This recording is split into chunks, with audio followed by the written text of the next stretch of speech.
I'm not in the best of positions, but it's not the right place to fix them per se. So, snowball effect of doubt.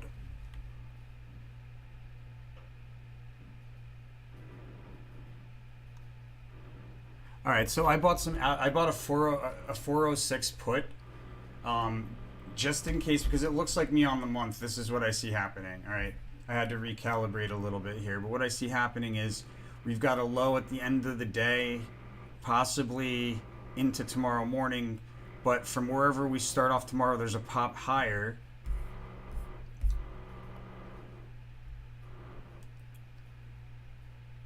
So this move up towards the end of the day, not going to be so hot, not so big because I mean it's kind of nullified by these cards. The death card means we fall from grace basically, and there's the failure card after that. So probably a gap down with a big push higher,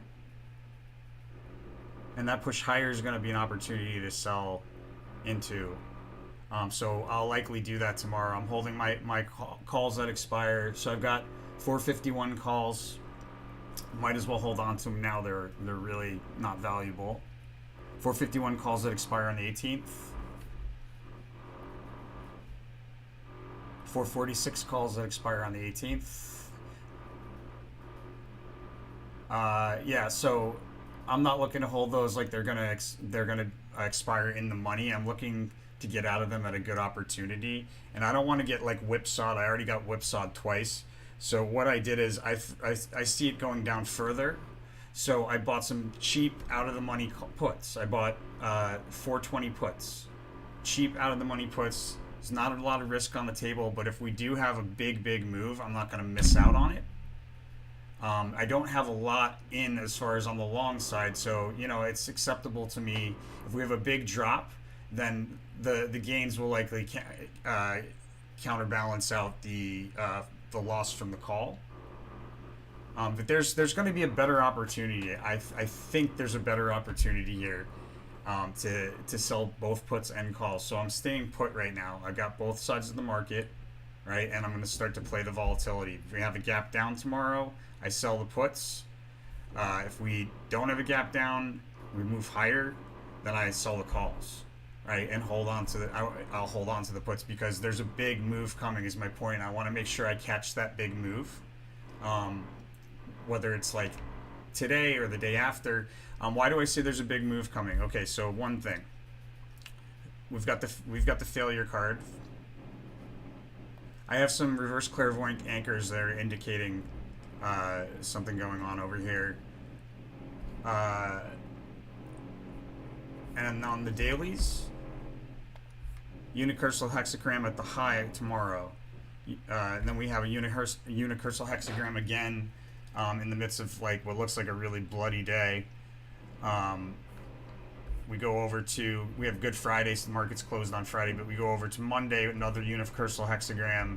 I mean, yeah, guys, so there's another one on the 21st.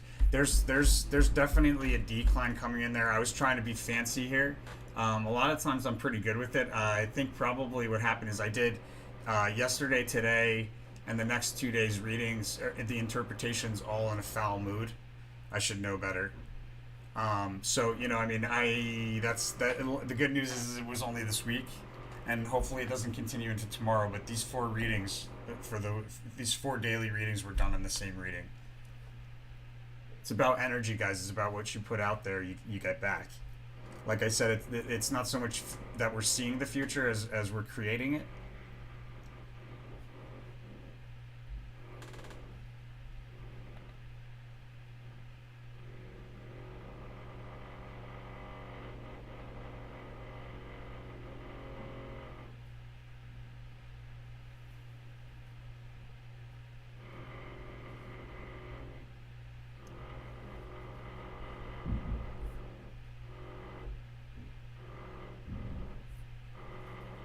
And it would make sense because again, guys, when we look at the monthly overview, if you got the monthly overview a week ahead of the month, you would know that we were revisiting these lows when it was all the way up here, right? If you got the monthly overview for March, then you would have known that we were going to see these highs you would have known as early as right here. You know, so like way ahead of schedule, guys. And those newsletters are free. All you gotta do is go to the tarotfortraders.com website and sign up for the newsletter. It comes out every month. It also has a review of the prior month. You know, we hold ourselves accountable. You can see I'm here telling you guys I had a crappy day. You know, it happens occasionally. 98% is not 100%.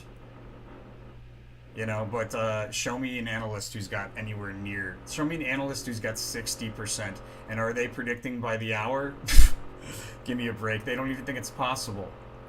So you guys who want to go out there and shit talk, I'm sure there's some trolls out there. Go on. You just make a fool of yourselves. You're those people in history when you go to history class and somebody's trying to do something cutting edge, or there's a discovery that's been made and nobody believes them. You're the guys that don't believe him. You're the guys making fun, pointing fingers, slowing down the progress of this like individual that's changing the way that we think about our world. Do you want to be that person? So go do your homework. Stop making your mind up in 30 seconds. Stop making your mind up on one day. Go do your homework. The facts are there. There's no need for me to fake any of this. Why would I fake it? It's free, and if it's not true, then I'm not going to be famous, right?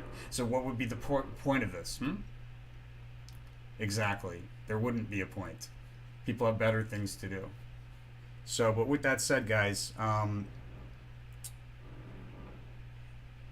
it's an interesting next 2 days. What I'm gonna do, guys, is I'm gonna go investigate these two readings a little bit further this afternoon, and then I'm gonna post like an update as to the 13th and the 14th of this month, based on the fact that these 4 days were all done. I had some personal stuff going on, so obviously affected them. But tonight I'll have something out regarding the next 2 days, and then we have the rest of these readings were all done on in a different session, so I don't think we'll have a problem there. With that said, guys, thanks for watching. I'll see you guys later.